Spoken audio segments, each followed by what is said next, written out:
Hi, welcome to the today's session. Myself Gautam. So this is our first video on manual testing series. So in the today's session, we will be discussing about fundamentals of testing, which includes what is manual testing and why testing is important and what are the advantages of testing, and finally we'll be ending the session with types of testing. Okay, so before getting into what is manual testing, so we need to understand first of all what is software. So in the real world, there is lot of things that will be around us which involves software. Take a mobile, there will be a Android software. Take a laptop, there will be some Windows software. Take some drones, there will be some software. All there's you can say we are just living around with the collection of some software programs every day. Our life starts with some using some software application. So what does this software will do? What actually it will do? So we know that whenever in our school days or in college days, I think during our first class in C language, they will say what is the software. They say that it is some the program or collection of programs which will give some set of instructions to a machine. It will give some commands. So, for example, take a mobile, you will be having a camera in that. By using a camera application, you are controlling that camera. Okay, so without the camera application you can't take the pics, right? So here my point is that, so our day-to-day life is involved with a lot of software applications around us, and that software, what it will do means it will controls the machines, or we will be giving instructions to that machine with help of software, right? So, so here then when we are trying to understand what is software testing or what is manual testing, so we need to understand why testing is important. So as we discussed in our previous slide, we know that our life is around, we are living with a lot of software applications in our life. Say in I think it has happened, I think during 2015 in Bloomberg, it is a stock market where due to some bug it got crashed, where the government is forced to post 23 billion debt sale, which is a lot of a huge amount of money in the financial market. So like that, there is a case where that F-35 fighter jet which got crashed because of some malfunction in a program, so which leads to human loss. Yes, of course, it's a jet. We know that jet will having some, it's a machine, something, will be going through help of fuel and everything. But again, certain things will be there which is controlled by software. There's a lot of radar will be there, and it will be communicating with some other station, where in which height it has to fly. A lot of things will be there, and it will be controlled through a program. So say, for example, there is a malfunction is there. There is some issue is there. It will be the chance of getting failed is high, right? So like that, so in our daily life will be going for for the medical checkups. Will be taking some X-ray things or some therapy things, which will through some through some radiation. Say for example, take X-ray only. They will scan our body with help of some radiation. Say for example, the software which they use it in that machine is having bug. Say for example, instead of 10 points, it is giving 15 points, which is not good for a human body. What will happen? The patient will die, or patient will have some more diseases, right?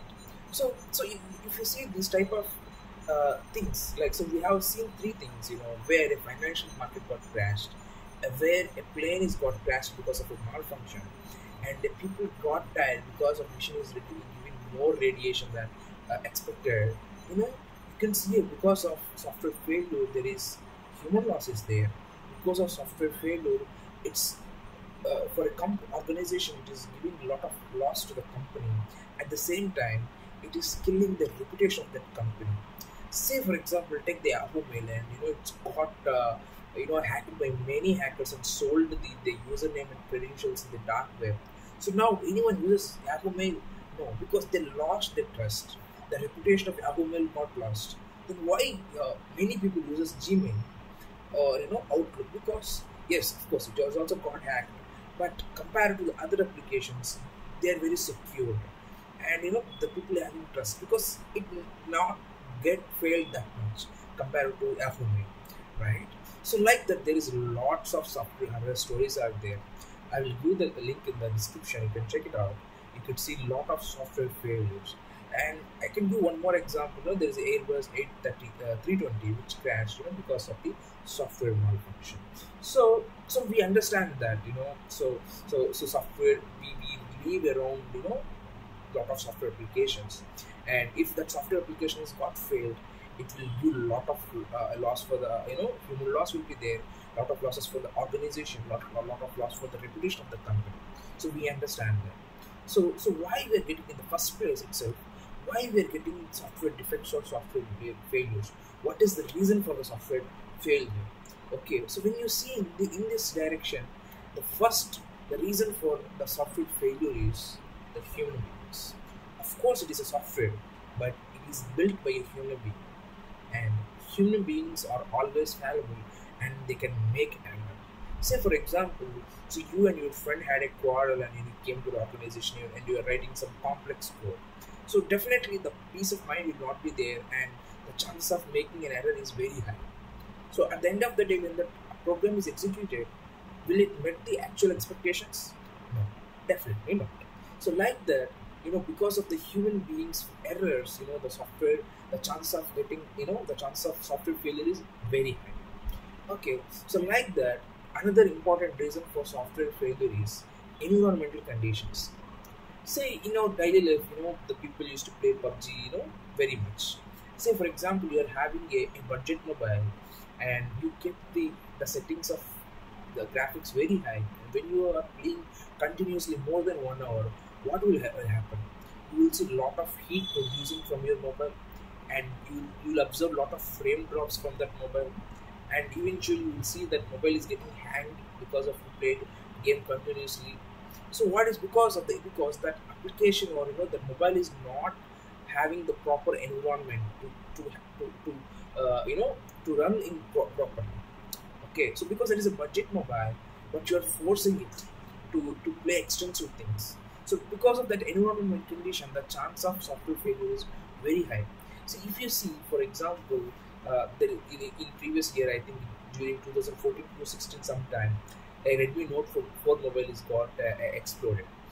When the Redmi team is investigated that, and they mentioned this because of the environmental conditions. If you see, what is that environmental conditions? Because that mobile is covered in a tight jeans, and there's a lot of pressure is coming into that, which leaded to that mobile explosion. So we could see that. So environmental condition is also one of the important reason the why the software failure is happen. So now we understand that. So we live around software applications, and if the software is failed, there is a huge amount of losses in terms of money, in terms of human, in terms of the goodwill of the company. And the causes of the software failure is because of human beings, and at the same time because of the environmental conditions. So now, after listening all to this, do you guys really understand what is testing now? I hope so. But to make it simple, in the layman condition, manual testing or software testing means executing the software. That's it. But when you see from a product point of view or from the organization point of view, it is more organized. Means they will execute the software in a proper way. That means before they're executing the software, first of all they'll plan the testing, and they will test the conditions. Okay. Again, they will design the cases, and they will evaluate the exit criteria. Okay, so yeah, so like we mentioned here now, for example, take the exit criteria. Okay, so for a MSET exam, what is the exit criteria? Say for example, if 35% means there is 100 questions, and you should write at least 35 questions as correct, then only you say that you are passed. Means that is the exit criteria. Getting 35 marks is the exit criteria. I think what is the entry criteria? The person should have completed their intermediate exam or plus 2. That is the entry criteria. So like that, for application also there will be certain conditions to enter the exit criteria and entry criteria of software testing or manual testing. At the same time, there will be certain conditions which has to fulfill. Then only they can come out of the testing. Okay. So then, ideally, the major objective of any manual testing is finding the defects, and by finding those defects, getting the confidence about the level of quality we have in our product, and providing this information to the organization to take some key decisions, and the final to prevent the defects in our product. I hope it made some sense now. So we see, so it's giving lots of advantages for the organizations, right? So like, definitely the proper testing of the particular software will leads to a great, organization sale growth will be more, and the organization growth is also going to be very high. Say that you launched a mobile. Why the Apple sales is to be one of the leader in mobile sales? Why? Because they're having the quality. Means they achieve that amount of quality, means they have done extensive testing on the product, which they made the target of sales and lot of customer satisfaction. So to make some bullet points here, the advantage of testing is that it will give you the organization's growth, and it will make your target sales, and it will improve your customer satisfaction feedback also. Okay, fine. So now we understand now what is testing and what are the advantages of testing, and okay, in how many ways we can do testing. Yes. So broadly, we can say there are three major categories of testing. One is functional testing, where you will be testing the functionality of the product. So, for example, you take the Facebook. What is the functionality of Facebook? Sending messages, socializing with the people. So, what you will do in the functional testing? You will write some test case where sending a message to some so and so person. That will come into functional testing. And then what is performance testing? Say how the application is performing when there is a lot of traffic in Facebook website. And what is regression testing? So they have implemented some more new feature, and that new feature is causing any more defects to the system.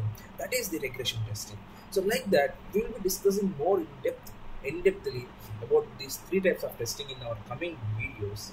Okay, as of now, to have some major understanding about testing, so we see these three types of testing.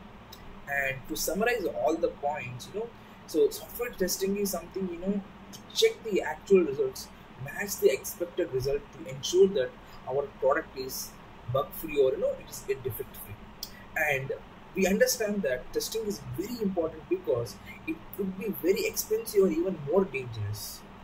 Okay, and because of software testing, it will be improves your security of product, quality of product, and moreover the customer satisfaction will be improved. And typically testing is classified into three categories: functional testing, non-functional testing, and which is called as a performance testing and regression testing, right? So I hope you people understand our session. Okay, so for any questions, you can shoot me to my mail ID, prasnareddyc@redifmail.com. So definitely I will reply to your mail with the answers to your questions. I hope you understand my session. If you have any changes, you want any changes, you want to have any more questions, please update in the comment section. I will definitely check and will reply to you. Thank you guys. We'll see you in the next video.